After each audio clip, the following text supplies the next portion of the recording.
Hey, what's going on, guys? Richie Fix here, back with another video. And yes, we've got some breaking news regarding Storm Arena. This week is the big Capcom Cup, that huge tournament. And believe it or not, Storm Collectibles actually has a booth there. Now, someone was actually able to take a picture of that booth.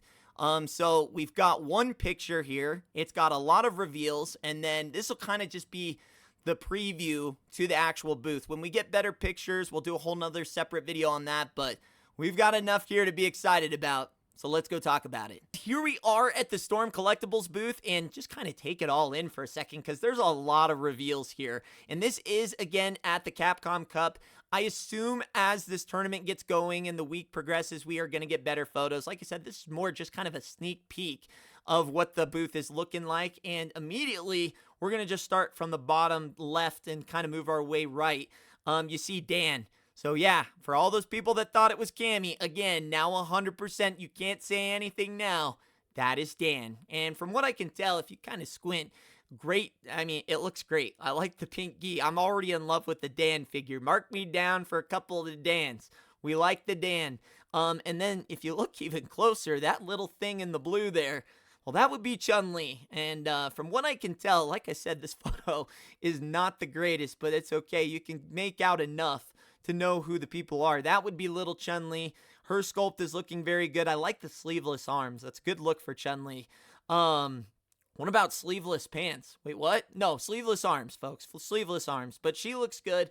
But the one that I saw immediately that I wanted to see, the big boy in the middle there, Sagat. And from what I can tell, it is almost exactly what I thought it was going to be, in a scaled down version of their traditional Storm Collectibles Sagat figure in just the purple and yellow shorts. Granted, I can't see if they changed anything with the head sculpt. It's just a little too far, a little too pixelated. And maybe the wrist and the fist got a little bit of an increase because that's kind of the player model for the Alpha 3. But, I mean, it just looks absolutely stunning. And I am so excited. And then don't hate me. I don't know every character by heart for every fighting game ever produced, but I don't know who the green or the blue short or the green pants or the blue pants are. So if you want to sound off in the comments below, one looks to be, I can't tell if they're both just traditional Storm Collectibles figures or if that guy in the blue pants could be possibly Storm Arena.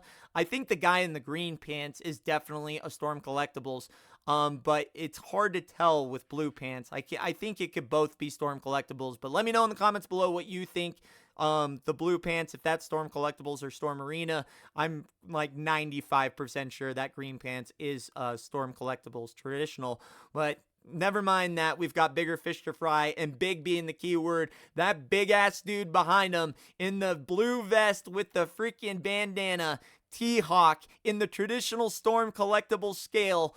Holy shit, I cannot believe they are making a T-Hawk. Guys, that figure's got to be like 11 to 11 and a half inches because he is towering over the traditional Storm Collectibles, that new ZANGIEF from Street Fighter 6 on the left.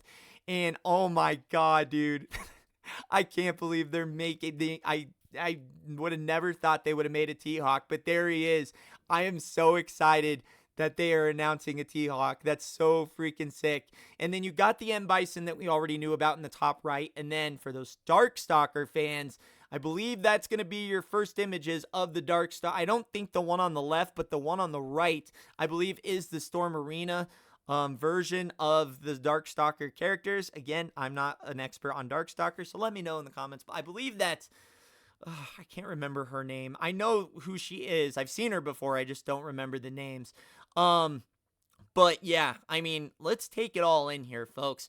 It looks good, but again, I still hold a little bit of a reservation here. I'm still staying poised, calm, and collected because there have been plenty of cons, plenty of toy shows where I've seen awesome figures in full color scale like this, and then they take two or 1.5 years to release. And my main concern and an example of that would be BLANKA. If you don't know, Storm Collectibles has an exclusive distributor company, and they are using Big Bag Toy Store, where BLANKA was announced at a toy show like this about 2 years ago. And they still, in that pre-order on that website says it was supposed to satisfy in February. Here we are the first week of March, and they're still not sending out the Blankas yet. Now, granted, you could reach out to AliExpress. They have distributors directly from China. You can get Blanka that way. That's how I got mine so fast. There are other third-party sellers that sell Storm Collectibles that you can get him from. But to me, it's like there's a problem there with Big Bad Toy Store in getting these things out fast. But I love the consistency. I mean, they're definitely winning me over. As the first 3 months of 2025, we have some news regarding Storm Arena and Storm Collectibles. So maybe that's why we didn't see them at, Comic-Con last year. They've been kind of pushing butt, getting things going here and really pushing to make a strong 2025. But to me, I gotta get the figures. I gotta see the distribution. They gotta get distribution under control. Or to me, we're in, it's the same thing, different day kind of situation here where we love Storm figures, but they just take too long. To me, to make this a successful year for Storm Arena and to get me officially 100% on board, I'm about 75% on board right now. Like I said, I'm leaving a lot of percentage because I got to see the execution and the distribution. But to me, for this to be in a successful year, I got to see Ken, Ryu, and Baki all in hand, and I got to see Sagat and Dan. Dan the man, I got to see at least those, or Chun-Li. I got to see at least 2 of the additional figures announced after Ryu and Ken and Baki in hand for me to be fully on board. Otherwise, it's like, yeah, it's an exciting line, but you got to have the patience still. So hopefully they fixed that, and that's where we're going. But I wanted to make this a short video. Sagat looks great. T-Hawk's insane. Dan is looking great. And this is just like from little pixelated image. I can't wait till we get the better photos. That's what the video later this week will cover once we get those sexy new photos, and I guarantee they're gonna be super sexy. But guys, let me know what you guys think in the comments below. Are you on board the Storm Arena train yet, or do you still got to see more, kind of like me, where we need to see the execution and the production? So sound off in the comments below. If you're new, go ahead and leave the video a thumbs up. Subscribe if you're new, and Richie Figs later.